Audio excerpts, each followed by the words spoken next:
Assalamualaikum warahmatullahi wabarakatuh. Kalau sudah masuk tenggelam di dalam lautan nur, nurun ala nurin, cahaya di atas cahaya, maka hanya ada dua. Pertama, mati tiada, tidak pernah pulang dan hidup lagi, karena memang telah binasa. Yang ada hanyalah nur zat. Kesadaran hamba, kesadaran aku, kesadaran apapun yang bersifat hamba selain Allah sudah tiada. Yang ada cuma hanya Allah. Kalaupun ada kehidupan, maka kehidupan Allah kamil mukamil, mulai daripada nur sampai kepada jiwa dan napas, turun sampai ke batang tubuh, darah, daging, tulang, kulit, urat dan bulu, semuanya nur, semuanya Allah. Maka kamilah mukamil seseorang. Kesadaran hamba telah fana, kesadaran hamba telah lebur, kesadaran hamba dirinya sebagai hamba sudah tiada. Yang ada adalah perjalanan Allah, yang adalah pergerakan Allah, yang adalah kehidupan Allah, yang adalah penglihatan Allah, pendengaran Allah, pikiran Allah, semuanya adalah Allah. Allah subhanahu wa ta'ala yang ada, Allah subhanahu wa ta'ala yang zahir, Allah subhanahu wa ta'ala yang batin, Allah subhanahu wa ta'ala yang batang tubuh, Allah subhanahu wa ta'ala yang nafas, Allah subhanahu wa ta'ala juga yang jiwa, Allah subhanahu wa ta'ala juga yang nur, Allah subhanahu wa ta'ala yang zat. Sudah tiada. Keberadaan diri di dalam proses nurun ala nurin bukan fikiran, bukan diskusi, bukan perenungan, bukan pengkajian. Keberadaan diri nurun ala nurin, cahaya di atas cahaya, cahaya tenggelam di dalam cahaya, adalah merupakan kelakuan, adalah merupakan perjalanan faktual, adalah merupakan perjalanan yang dirasakan, disadarkan, menjadi tidak sadar dan menjadi tidak rasa. Adalah sebuah perjalanan yang dialami sendiri, bukan berada jauh dari pikiran. Perjalanan nurun ala nurin adalah merupakan ilham hidayah. Semuanya keinginan dan kehendak daripada zat yang tiada tetapi ada. Perjalanan nurun ala nurin adalah merupakan iradat, kemauan, keinginan, inisiatif, keputusan otokrasi daripada zat yang maha tinggi terhadap zahirnya. Zahirnya yang terdiri dari sifatnya, zahirnya yang terdiri daripada nafasnya, zahir yang terdiri daripada batang tubuhnya. Oleh karena itu tiada lagi batang tubuh yang sadar akan dirinya sebagai batang tubuh. Tiada lagi nafas dan jiwa yang sadar akan dirinya sebagai nafas dan jiwa. Tiada lagi nur yang sadar akan dirinya sebagai nur sifat. Tetapi semuanya adalah merupakan liputan, kuasa, pelukan, jubah, pakaian yang menyelimuti adalah zat yang maha tunggal, ahadatul wujud, wahdaniyatul wahdah, zat yang tidak terjangkau oleh akal dan fikiran hamba, zat yang tidak terjangkau oleh apapun jua kecuali keinginan dirinya sendiri yang mengunjungi, yang menjangkau. Insya Allah, sebuah kepatuhan, ketaatan terhadap Allah subhanahu wa ta'ala daripada seorang hamba yang hina al-fakir yang diciptakan oleh Allah subhanahu wa ta'ala janganlah dipandang secara akademisi. Cara kita berguru kepada ilmu hakikat ini kepada seorang mursyid janganlah kita pandang dan berparadigma akademisi, seperti seorang mahasiswa yang berguru kepada dosennya, seorang murid kelas berguru kepada guru kelasnya. Sebuah kepatuhan dan ketaatan terhadap Allah subhanahu wa ta'ala bukan merupakan kaidah, ketetapan, kepatuhan dan ketaatan yang diatur, yang disengajakan, yang dirancang, di planning dalam program tata tertib dan tatib, berkaidah dan beradab serta berakhlak. Tetapi di dalam belajar ilmu hakikat ini adalah bahwa kepatuhan itu tercipta dan diciptakan serta digerakkan, diiradati, dikehendaki secara otokratif oleh Allah Subhanahu wa Ta'ala, sehingga taatnya, patuhnya seorang hamba kepada penciptanya Allah Subhanahu wa Ta'ala dalam keadaan laduni, dalam keadaan daya energi gaib yang muncul secara spontan dan refleks yang disebut dengan jadab mujadab. Itulah ilham, itulah wahyu, itulah hidayah, sebuah energi kekuatan dahsyat yang memeluk dan meliputi hamba sehingga kepatuhan itu tercipta dengan sendirinya. Kepatuhan yang muncul dan diproduksi dalam keadaan bukan kesadaran hamba, tetapi kepatuhan yang tercipta dan diciptakan dalam kesadaran spontan dan refleks majadub jadab atas dasar otokrasi kehendak otoriter Allah Subhanahu wa Ta'ala. Kita ibarat benda mati yang diremoti, kita ibarat robot yang dihidupi. Itulah sebenarnya pengejawantahan daripada cara beradab dan berakhlak seorang murid terhadap gurunya, seorang murid terhadap mursyidnya di dalam belajar ilmu hakikat. Beda dengan belajar ilmu dunia akademisi. Kalau kita belajar ilmu dunia secara akademisi, paradigma akademisi, maka bisa jadi kita jadikan sebagai guru kita adalah merupakan teman diskusi, sahabat perbincangan, teman pengkajian, dan kadang sampai tingkat klimaks dan puncaknya kita jadikan sebagai rivalitas di dalam media berpikir ataupun metode berpikir. Sebuah metodologi naif yang kurang beradab bila ditinjau dari segi filosofis hakikat. Oleh karena itu proses peleburan nurun ala nurin, cahaya di atas cahaya, tidak bisa kita samakan dengan sebuah perjalanan penyatuan antara materi dengan materi, makhluk dengan makhluk dalam kondisi sadar menyatu dan fana di dalam sadar. Tetapi hal yang berada di luar jangkauan logika, berada di luar jangkauan rasionalisasi berpikir,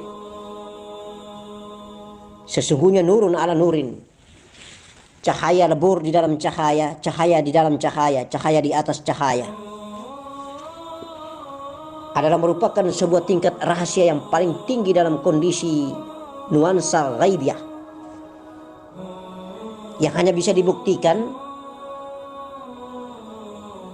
ketika rahasia bertemu rahasia, ketika ayahandaku, bundaku dan anandaku sendiri melakoni, mengalami dan merasakan, sendiri tenggelam di dalam hawa dingin, sendiri tenggelam di dalam hawa panas.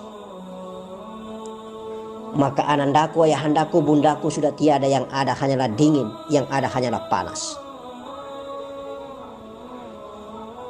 Sementara keberadaan anandaku, ayahandaku dan bundaku berada di dalam dingin dan panas, anandaku, ayahandaku dan bundaku tidak menyadari bahwa anandaku, ayahandaku dan bundaku sedang berada di dalam panas, sedang berada di dalam dingin. Karena sudah hancur lebur, yang ada hanyalah dingin, yang ada hanyalah panas. Dan kita bukan berada di luar area panas, bukan berada di luar area dingin sehingga menjadi tempat kajian kita, tempat objek pengkajian kita, tempat objek untuk kita analisa dan kita tinjau dengan paradigma berpikir kita yang terbatas ini. Itulah yang dikatakan Allah Subhanahu wa Ta'ala, apabila orang bertanya engkau tentang ruh, katakanlah, ruh itu menjadi urusanku kecuali aku berikan engkau ilmu hanya sedikit. Maka batasan kajian kita hanya sampai di kalamnya, batas dan kajian kita hanya sampai di ilmunya, batas dan kajian kita sampai di hayatnya, sampai di sifat-sifatnya saja, yaitu Nur Muhammad. Ketika Nur Muhammad tenggelam di dalam zat Allah, maka wallahu alam bisyawab. Itulah adabnya kita, itulah akhlaknya kita. Ketika kita bermursyid, ketika kita bermahaguru kepada Sang Yang Maha Menciptakan kita, Allah Subhanahu wa Ta'ala. Sebuah tongkat estafet dan amanah yang diberikan Allah Subhanahu wa Ta'ala kepada Robitah Mursyid baginda Nabi, dan sebuah tongkat amanah estafet yang diberikan Robitah Mursyid baginda Nabi kepada warisatul anbiya, ulama, murabbi dan mursyid-mursyid ini adalah merupakan sebuah cerminan tentang bagaimana caranya kita yang berguru sebagai murid lebur dan fana dari seorang hamba ke dalam zat Allah Subhanahu wa Ta'ala.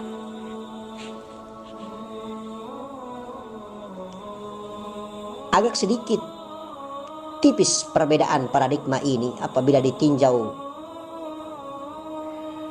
dengan tingkat sosial berpikir kita yang rendah dan sempit.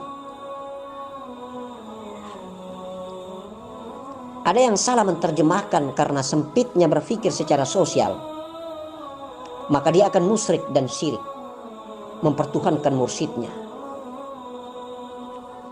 menjadikan mursyidnya sebagai media yang teragung, tetapi bukan dengan fikirannya, melainkan dengan hatinya. Justru dengan hatinya itulah yang terbaik untuk menuju ke hati mursyid. Karena di dalam hati mursyid ada hati Robitah Mursyid. Di dalam hati Robitah Mursyid baginda Nabi Muhammad sallallahu alaihi wasallam, kita akan berkunjung dan bertemu Allah Subhanahu wa Ta'ala. Jangan sekali-kali engkau datangi Allah, jangan sekali-kali engkau berkunjung kepada Allah melalui pintu zahir, tetapi masuklah melalui pintu hati. Karena pada pintu hati itulah negeri singgasana Allah Subhanahu wa Ta'ala. Ada satu perenungan yang cukup panjang yang harus kita sadari, bahwa ada 3 wadah yang diciptakan Allah Subhanahu wa Ta'ala: akal, hati, dan nafsu. Rasa rivalitas itu akan muncul pada akal fikiran manusia.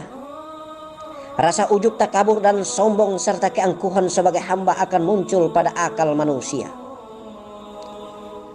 Rasa rivalitas sebagai keakuan hamba, rasa ujub, takabur, dan sombong, rasa menganalisa diri sebagai hamba yang berbeda material dengan diri zat Allah, itu akan muncul juga di perut, tetapi di hati tidak pernah akan ada. Oleh karena itu, maka rahasia besar pada hati ini, sehingga yang perlu kita perhatikan adalah bahwa apabila kita mau menerima amalan apapun juga dari Allah Subhanahu wa Ta'ala, untuk membuktikan kepatuhan dan ketaatan kita sebagai seorang hamba yang diciptakan Allah Subhanahu wa Ta'ala, maka mari kita berusaha melihat dengan mata hati, kita berusaha mendengarkan dengan mata hati, kita berusaha menganalisa dan mengkaji dengan pikiran hati. Maka kita akan amalkan pasti sampai kepada pemilik hati, Allah Subhanahu wa Ta'ala. Itulah akidah Ibrahim alaihissalam. Dan standar normalnya memang ketika kita menerima amalan apapun juga dari Allah Subhanahu wa Ta'ala, standar normalnya sebagai manusia pasti masih berseputar di sekitar akal dan kajian fikirannya, di otak, di kepala ini. Sampai 3 kali mimpi berturut-turut Ibrahim alaihissalam bersama ananda Ismail alaihissalam. Mereka langsung menatapnya dengan mata hati, mendengarnya dengan telinga hati, kemudian dengan lisan hati mereka berbicara. Maka mereka mengambil keputusan hati bahwa siap mengamalkan amanah Allah Subhanahu wa Ta'ala, yaitu mengorbankan nyawa jiwa, dan raga demi Allah subhanahu wa ta'ala di bulan Zulhijjah, bulan Ibrahim alaihissalam, bulan Ismail alaihissalam. Oleh karena itu mari kita refleksi kepada diri kita sebagai seorang murid. Ada semacam ujian saja dari diri kita ini. Ketika misalnya saja Abah Mursyid menyampaikan ada amalan amanah kurban misalnya, ada amalan amanah zakat, infak dan sedekah misalnya, maka masuk pertama adalah kalkulasi pikiran otak kita tentang jumlah, tentang kualitas daripada harta, tentang materi daripada uang, dan segalanya. Kita tidak pernah menerima amalan itu dengan memandang mata hati, dengan mendengarkan telinga hati, dengan memutuskan lisan hati, dan mengambil kebijakan-kebijakan besar Allah subhanahu wa ta'ala yang bersama berada di singgasana hati.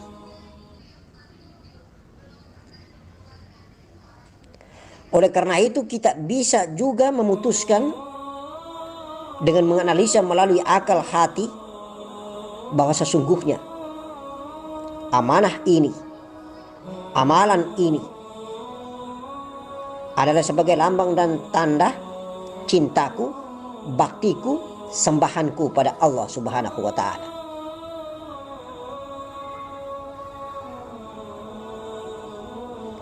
Karena Allah hanya meminta kepada kita umatnya Muhammad sallallahu alaihi wasallam seekor hewan, bukan nyawa dan jiwa anak kandung kita, seperti Ibrahim alaihissalam. Tapi kita masih berpikir dan berkutat di akal pikiran kita, mampukah kita berkurban sebagaimana kurbannya Ibrahim alaihissalam? Ini hanya salah satu contoh saja bahwa banyaknya kita selalu memandang